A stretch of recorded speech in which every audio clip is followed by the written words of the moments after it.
This is our second video for Chapter 1, starting with the Section 1.2 Architecture and Organization. So having established what we mean by computer and system, now we get to kind of talk about architecture.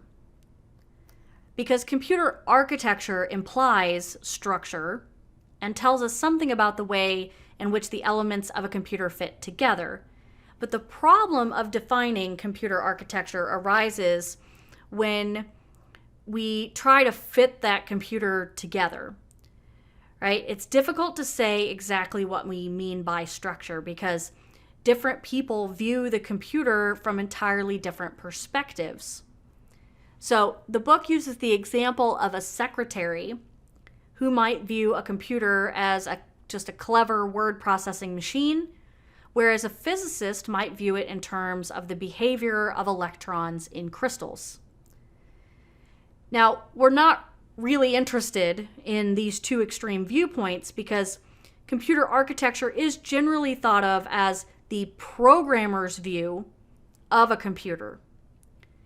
So what the programmer sees is essentially an abstract view of a computer, and the actual hardware and implementation of the computer is hidden.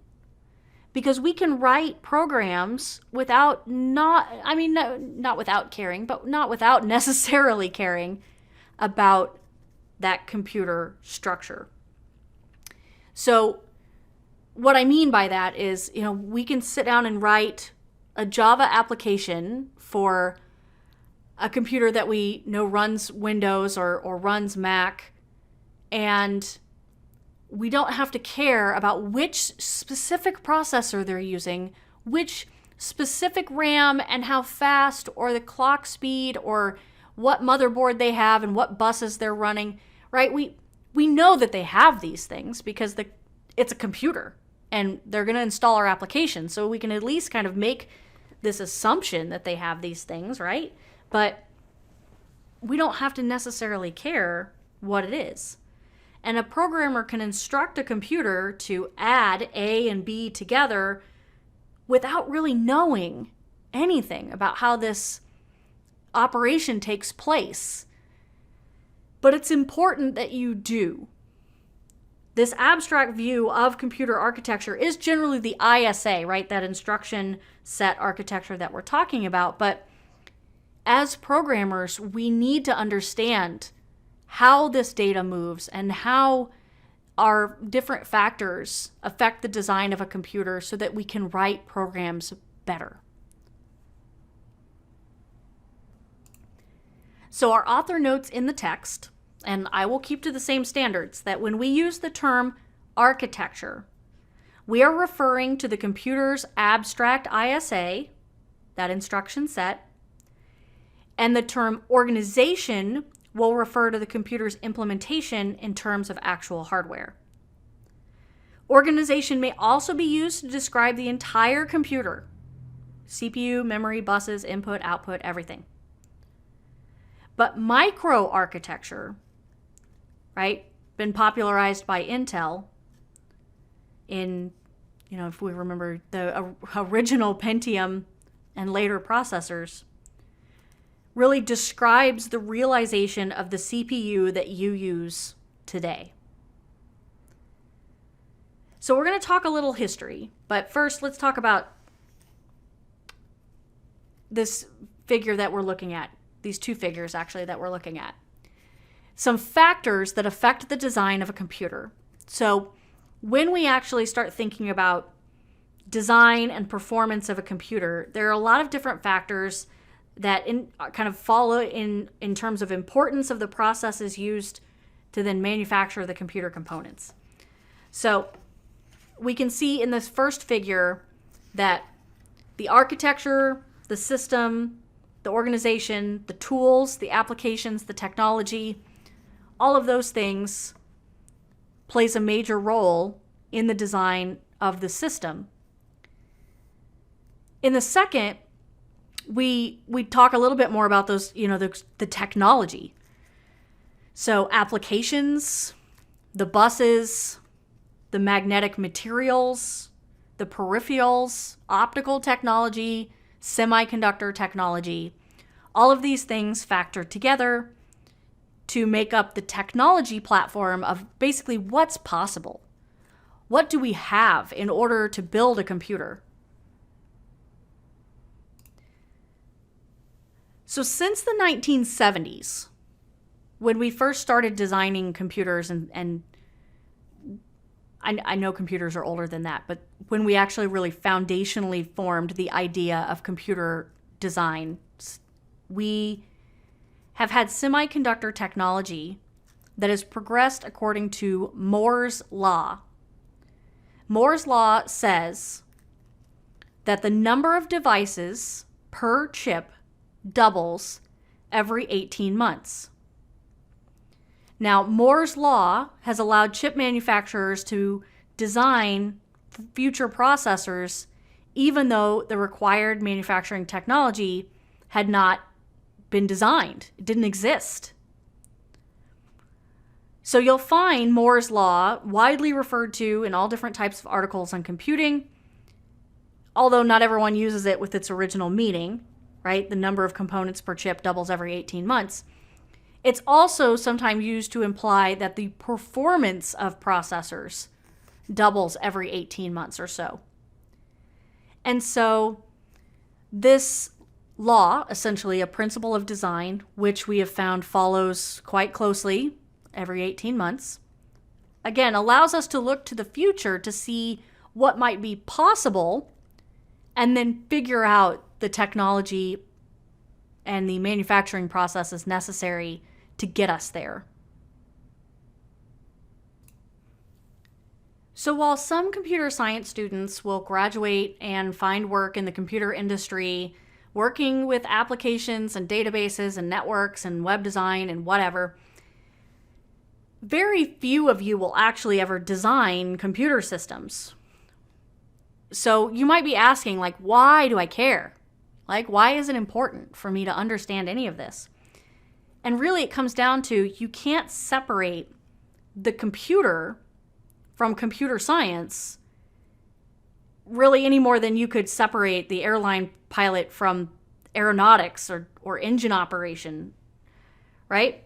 You still need to find the knowledge, right? You need to understand how things work so that when a situation goes wrong, when things are distinctly abnormal, you have the foundational information that would allow you to troubleshoot the situation. So if we had to narrow down computer history into 4 key events or 4 key points, right, making big leaps, we would start way back over 2,000 years ago with the Greeks. Highly sophisticated mechanical calculators. They could track the moon. They could make predictions about eclipses. They had strong foundations in mathematics, right? Basically, way longer than we typically think about computers existing. And then in the 1830s, Charles Babbage designed this mechanical computing engine. It was never constructed. It was simply a design. But it incorporated all the same basic features of what we would call a computer. Program, data, storage, processing unit, right? It would look comprehensible to a computer science student. Then the modernization of communication, the invention of the telegraph, the telephone network, the wireless, right? These were all precursors to the invention of the computer simply because humans have been trying to optimize communication. And the computer as we know it emerged in the 40s and the early 50s. And really, you can't pinpoint a single person, but we often think about the advancements of technology necessary for the society we were trying to create, right? We were trying to get to the moon. We were trying to improve industrial processes. We were in the middle of the Industrial Revolution, and we were trying to make everything more efficient. And again, going back to communication, we were trying to figure out how to make our communication faster and cheaper. And that is really how we have gotten to where we are today. So the book goes into great detail on the development of computers, starting with mechanical computers, things like what we see here in the figure, right? Because humans, for as long as we have been existing, have been computational, right? We want to solve problems. We invented things to make our lives easier. Cave dwellers, we know, had basic mathematics skills back in the 1600s, right? When we were first figuring out primitive mechanical adding machines, and then moving us towards, I talked about Charles Babbage designed the machine called the analytical engine, right? Only partially built to test whether his concept was viable, but we know that it is. And then walking us forward into the digital age, right? Maybe you've heard of Augusta Ada King, right? An English writer and mathematician who worked with Babbage, a woman who wrote many papers on this work, translated memoirs, and produced notes that included a means of using the analytical engine to compute various mathematic problems. So walking us towards our earliest electromechanical computers in the 19th century, typewriters comes to mind, to the high-speed automatic computers that we see here. But we may not realize that we had these back in the 40s. Early electronic computers. John Asnoff, 1942, developed one that could be used to solve linear equations. If you are super fascinated about how computers are used in cryptographic processes, read about Bletchley Park decoding German Enigma messages in World War II.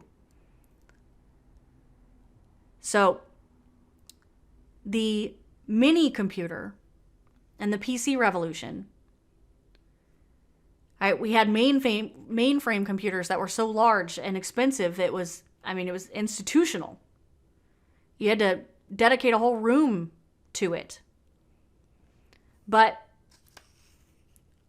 as we've stepped forward, and I talked about Moore's Law, right? The microprocessor was the natural step forward and increased our integration that allowed all elements of the computer to be integrated onto a single chip. And by the 1970s, 8-bit microprocessors were available, right? Intel and Motorola were both manufacturing these microprocessor kits. The Altair 8800, 1975. Then we had Apple in 1976. And really what made Apple so special is they were one of the first commercially viable microcomputers marketed. I don't know if you've ever watched the movie about Steve Jobs and kind of how Apple got started, but essentially their idea, at the time was fairly revolutionary in that you could buy this kit and you could put this thing together, but you had to have quite a bit of knowledge about computers and electrical engineering to make it work. And they didn't come with a monitor. You hooked it up to a television. And then you had this keyboard, and then you could write your programs to run it. Or there were specific magazines that came out that had instruction sets in them, and then you typed them out by hand from these magazines. And Apple's idea was to package all of this stuff together, the monitor, the keyboard, the kit, all assembled, all ready to use with programs on it, to take out all of that prerequisite knowledge that you needed in order to make it work. And then when IBM introduced the personal computer in the 1980s based on that Intel technology, with Microsoft writing this operating system software that really made it usable, that's when we really saw the takeoff of computers in the home and being able to not only afford them, but have the space for them and then seeing the use for them. So while I'm all for history, and I think you should read it, I think it's important to know where we came from, because we can't appreciate what we have if we don't understand where we came from. And I really think that that is a large problem in software development today, is that we don't remember when we had to care, right? Programs can be as big as we want because we now have terabytes of data at our storage at our disposal. And that wasn't always the case. Sometimes we really had to think about how big a program would be because it had to go onto a floppy disk in order to be disseminated and sold. We had to think about the size of the programs that ran over the internet because our internet speeds weren't nearly as fast. In fact, we're quickly outpacing our current internet infrastructure because broadband technology speeds, brought to you by AT&T and Comcast and all the big companies that run the internet now, don't care enough to put the money into the infrastructure to make the internet faster, especially in rural areas. But our use of the internet and our need for those speeds are quickly outpacing what we can provide. And then the memory storage that we have now is astronomically large. People make that joke about how much processing speed and memory it took to get to the moon is far less than the phone that you have in your pocket right now. And so understanding where we came from is important. Not taking for granted the space considerations, the speed considerations, still thinking about how it works and the optimization is what makes the difference between someone who just codes and someone who is truly a software engineer.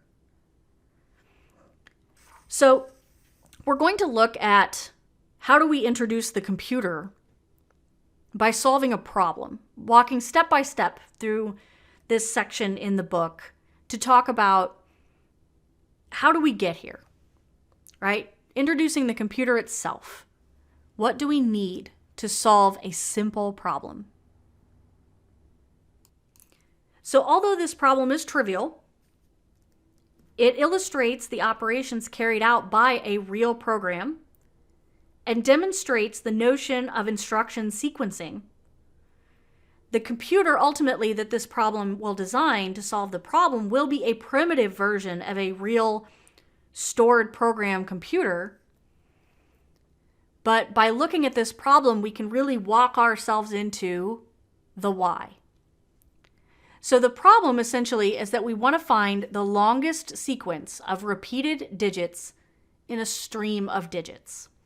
So looking at our figure, we have 2 7s, we have 4 6s, we have 3 2s.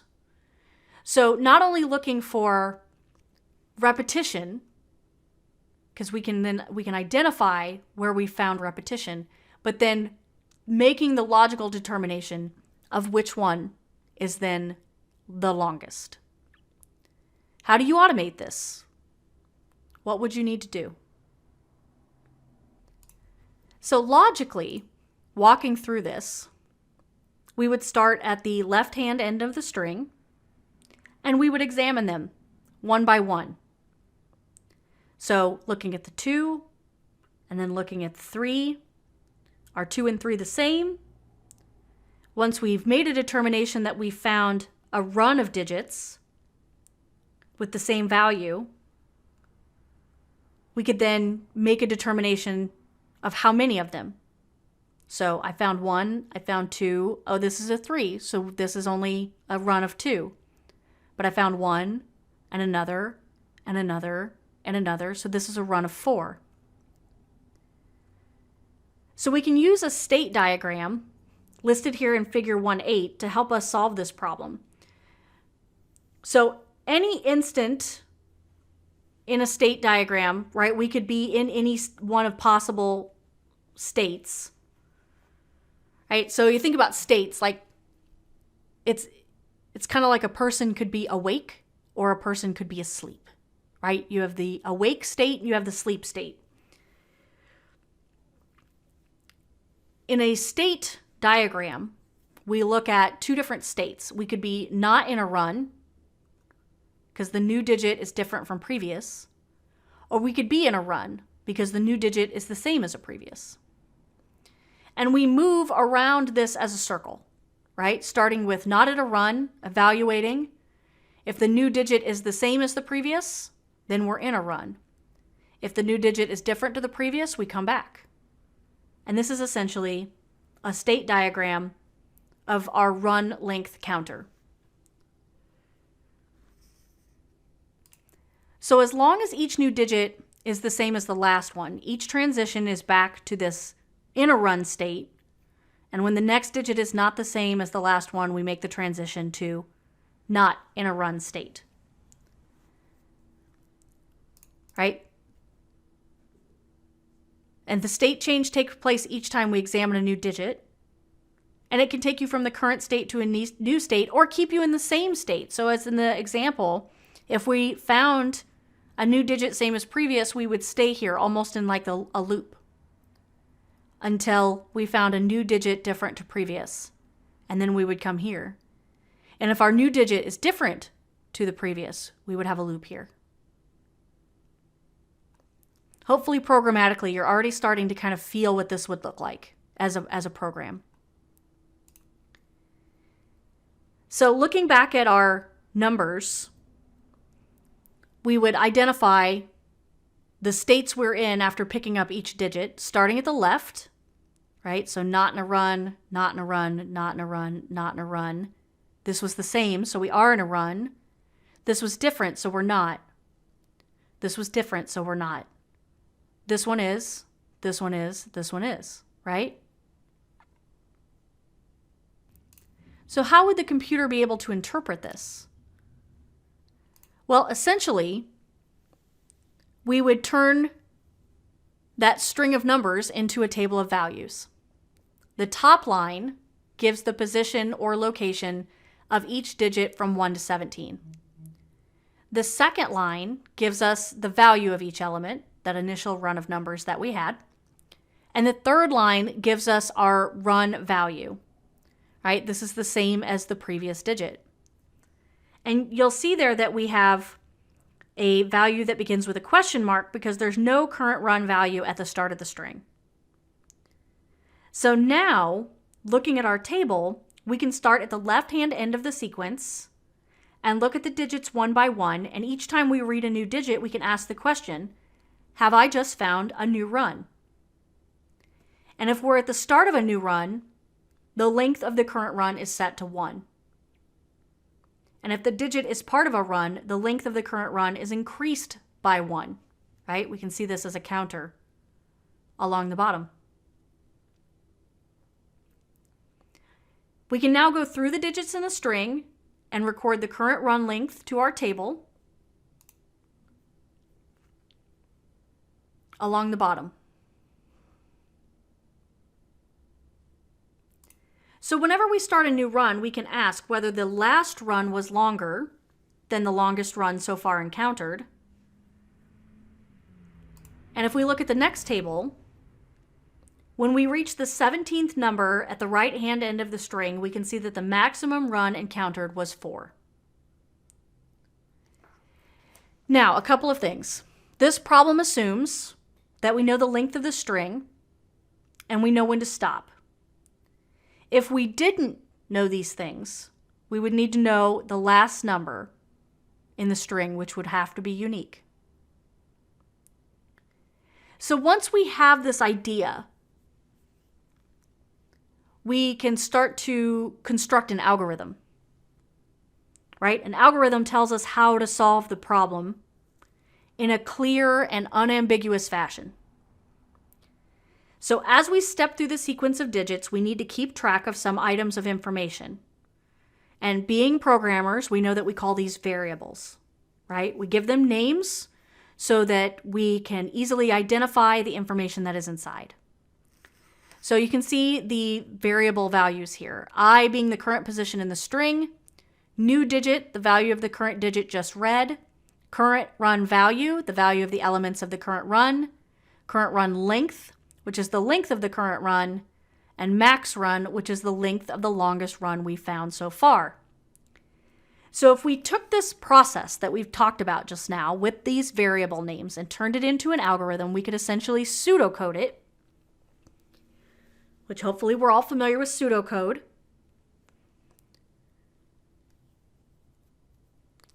to give us a logical set of instructions that we could walk through to figure out the problem using programming-based logic. So we would read the first digit in the string and call it new digit. We would set the current run value to that new digit, set the current run length to 1, and set the max length to 1. And then repeating until the last digit is read, we'll read the next digit in the sequence and have an if, right? A logical check. If its value is the same as the current run, we'll take that current run length and add it to the current run length plus 1. If it's not the same as the current run value, we'll leave our current run length at 1, and our current run value will be a new digit. We'll then check, is the current run length greater than the max run? If so, we know we found a new max run, and our current run length will become max run. So we repeat these steps until the last digit is read, which is essentially exactly what we did with the table when we walked through the problem. So let's talk about, what does the computer actually do? We could probably code this. Most of us are probably competent enough software developers that we could take this pseudocode and put it into a language that we're familiar with, and then we would be able to solve this problem with a program. But let's look at the operations that would be performed inside of the computer. The actions on our lines 1 through 13 are carried out sequentially, and our computer must be able to perform operations in a sequence.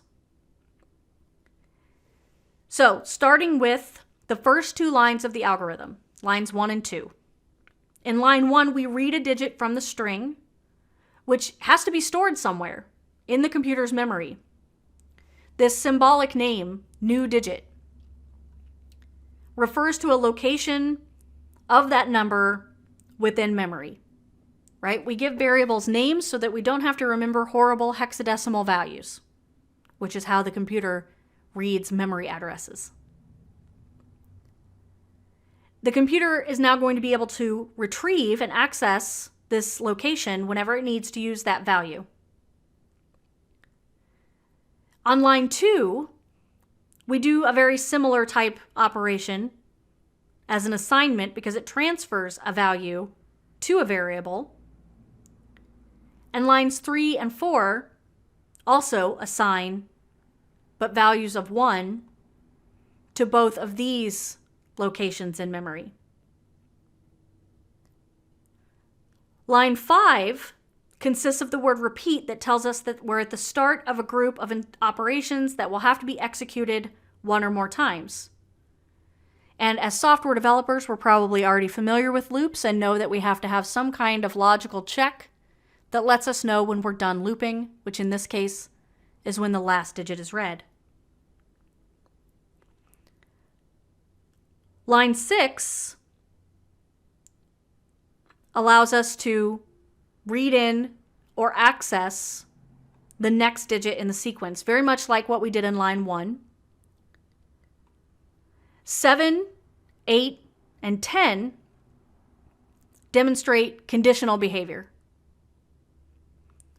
So if our type of operation carried out depends on the result of a test, so we can test if the value is the same as the current run, if the current run length is greater than max run, we're able to retrieve those values from memory and make a logical comparison. So although this problem, again, is relatively trivial, it contains all of the elements required to solve any problem.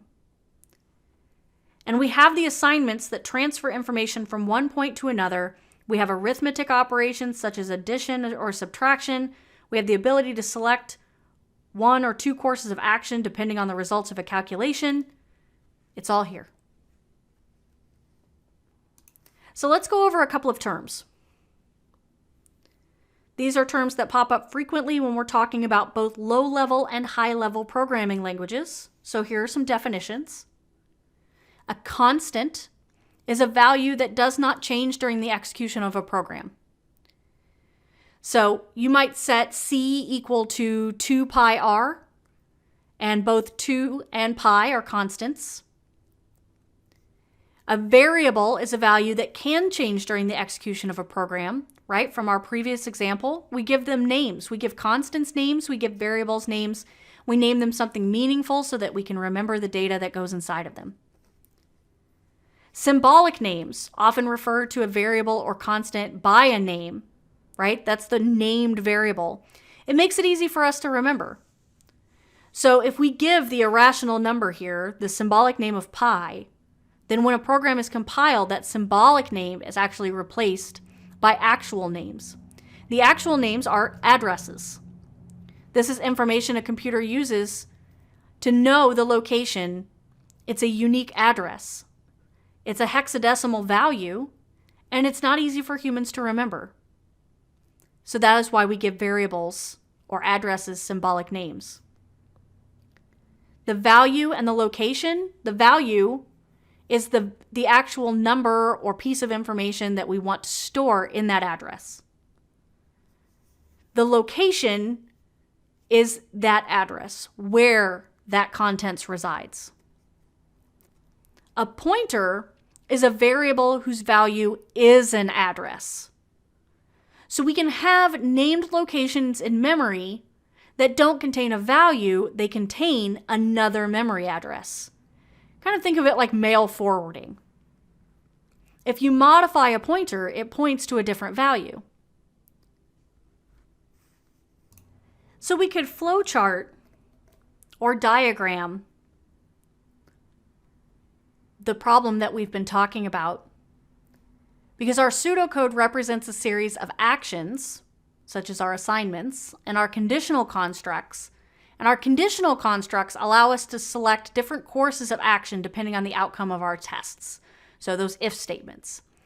And I'm sure that you're probably familiar with a flowchart, but looking at this figure here, we illustrate the use of that construct where we test whether we're in a run or not. But then we also have to take into account the memory, right? Because computer memory is so much different than human memory. Human memory is an inexact thing.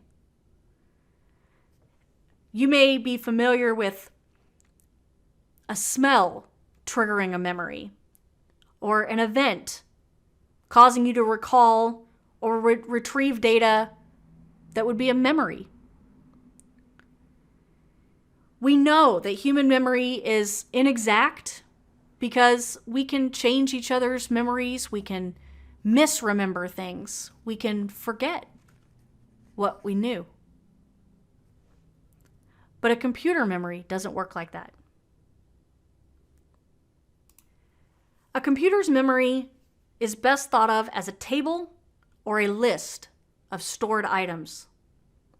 And in this figure here that we're looking at, this memory map of our program and its data, this is our program to find the longest run of repeated values in a string of digits stored in a hypothetical memory. Right? So the figure, which is called a memory map, shows the location of information within memory, kind of as a snapshot. And it represents the state of the memory at a particular instant, and includes the variables used by the program and that string of digits, and demonstrates that each location in the memory contains either an instruction or a data element.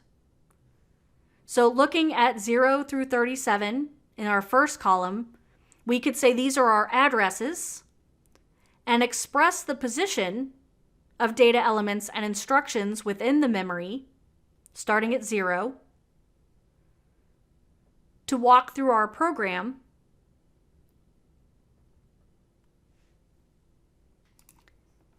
but really this is a simplified view of how this works. We're hiding some detail and some complexity in the name of simplicity. But it gives you an idea of how memory works with a program and illustrates the organization of system memory. So the processor provides the memory with an address on the address bus, And a control signal then selects either a read operation or a write operation. These are called the read-write cycle. In a read cycle, the memory responds by putting data onto the data bus that the CPU can read. In a write cycle, data on the data bus is stored in memory. The point at which information enters or leaves memory is called a port. P-O-R-T. So although this is simplified, it does accurately describe a computer's memory where data and instructions are stored in consecutive locations. And a real computer has a hierarchy of memory systems.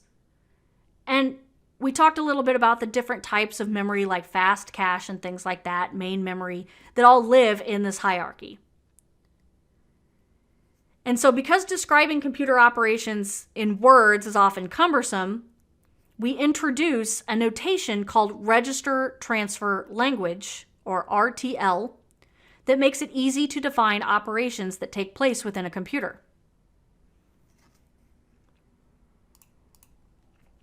So here's an example of our Register Transfer Language and how we use the notation. It's important to distinguish between a memory location and its contents, and in RTL we use the square brackets to indicate the contents of a memory location. So looking at this 15 equals max run means that the contents of memory location 15 contains the value of max run. And then we use this backward arrow symbol to indicate a data transfer. So saying 15 arrow 15 plus 1 is interpreted as the contents of memory location 15 are increased by 1 and put into memory location 15. So we can consider a couple of examples, right? 5 equals memory location 20. 6 transfers to memory location 20. Memory location 6 transfers to memory location 20. So this is the end of our second section on Chapter 1. This ends at the end of Section 1.4, talking about memory. And we will finish Chapter 1 in the third lecture.